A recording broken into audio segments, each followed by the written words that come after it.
Hello दोस्तों, my self के Mehta, civil engineer, DVC. दोस्तों, आज मैं एक गंभीर मुद्दे पे बात करूंगा जिसका विषय है कोरोना महामारी संकट के बीच इंजीनियरों की भूमिका। दोस्तों, जैसा कि हम सब जानते हैं कि विश्व सहित पूरा विश्व एक महामारी संकट से गुजर रहा है। इसके बीच हमारे कुछ अग्रणी योद्धा हैं जो इस लड़ाई में आगे आगे चलकर संघर्ष कर रहे हैं। उनका नाम है doctors, nurses, paramedical staffs, police, home guard के जवान, सफाई कर्मचारी, पैरामिलिट्री फोर्सेस, एनजीओ, सामाजिक कार्यकर्ता इत्यादि। इन सभी योद्धाओं के बीच एक गुमनाम योद्धा है इंजीनियर समुदाय।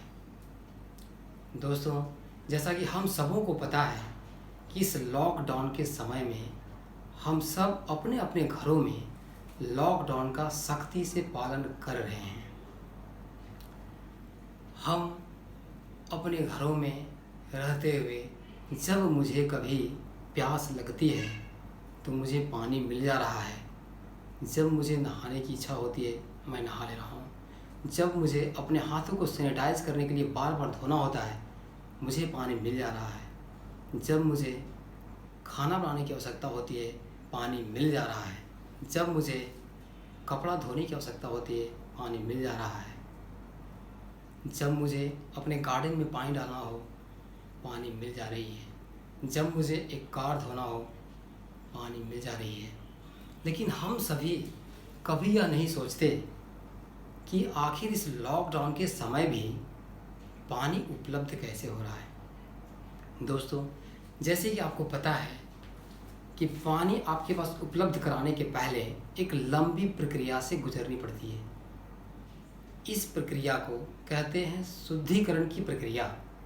पूरे पानी को प्यूरिफिकेशन सिस्टम से गुजरना होता है, तभी डैम हो, नदी हो या समुद्र हो, वहाँ से पानी चलकर शहर में आती है और शहर से आपके घरों में पहुँचती है। लेकिन इस पूरी सिस्टम, कॉम्प्लेक्स सिस्टम को मैनेज करना, मेंटेनेंस करना एक पब्लिक हेल्थ इंजीनियर की जिम्मे होती है, जिसे हम सिविल इंजीनियर कहते हैं। वो भी इस मुश्किल संकट में अपने बच्चों को छोड़कर, अपने परिवार को छोड़कर कहीं ना कहीं अपनी ड्यूटी दे रहा है। तभी मेरी बुनियादी सुविधा एक जो पानी है वो सतत मुझे मिलती आ रही है। दोस्तों, अगर मैं बात करूं कि इस समय बहुत सारे शहरों को सैनिटाइजेशन का काम किया जा रहा है। इस कार्य में भी हमारे इंजीनियर्स पूरी निष्ठा से लगे हुए हैं। अगर मैं बात करूं इस महामारी संकट से निपटने के लिए मुझे भारी संख्या में आइसोलेशन सेंटर, क्वारंटीन सेंटर, आईसीयूज़ की आवश्यकता होती है और इन सब की मुहैया बहुत कम समय में हमारे इंजीनियरों ने सरकार को उपलब्ध करा दी है। मैं बात करता हूँ दूसरी बुनियादी सुविधा बिजली को लेकर के। हमारा इस आधुनिक युग में जीवन बिना बिजली का कल्पना करना बहुत ही मुश्किल है और इस समय मोबाइल हमारे लिए एक ऐसा उपकरण बन गया है कि हम लोग इसके बिना एक दिन भी नहीं रह सकते। अगर मुझे मोबाइल चार्ज करनी हो मुझे बिजली मिल जा रही है। मुझे गर्मी लग रही है, फ़ैन चलाना हो बिजली मिल रही है। एसी चलाना हो, कूलर चलाना हो, बिजली उपलब्ध है। दोस्तों, अगर एक रोगी को आईसीयू में भर्ती है, बहुत सारे उपकरण चलाने पड़ रहे हैं, उनको उन उपकरणों को चलाने के लिए भी बिजली की आवश्यकता पड़ती है और यह पूरी तरह से उपलब्ध है। इन सब के बीच अगर मैं कहूँ तो एक इलेक्ट्रिकल इंजीनियर की भूमिका बड़ा ही अहम हो जाता है।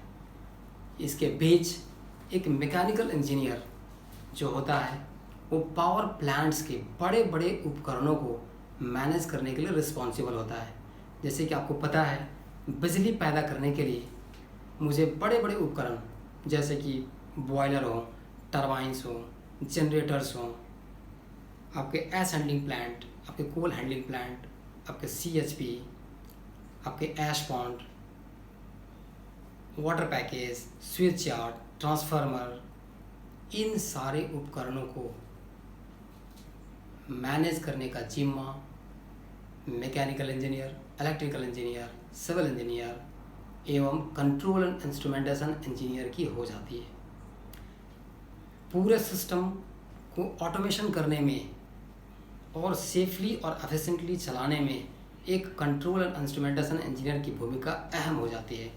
इन सब के बीच हम सबों को पता है कि पावर प्लांट चलाने के लिए कोयले की आवश्यकता पड़ती है और इस कोयला की उपलब्धता कराना एक माइनिंग इंजीनियर का होता है।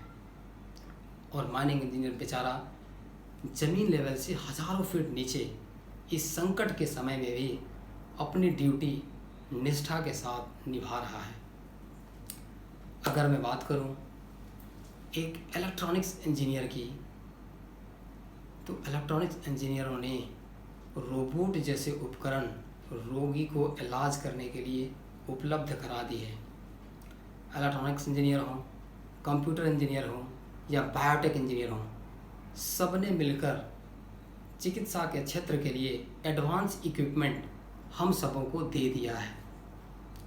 इनके बीच हमें भारी संख्या में PPE kits, testing kits, gloves, mask, इन सब चीज़ों की ज़रूरत पड़ती है और इन सब की उपलब्धता को सुनिश्चित करना एक मैन्युफैक्चरिंग एंड प्रोडक्शन इंजीनियर का बनता है।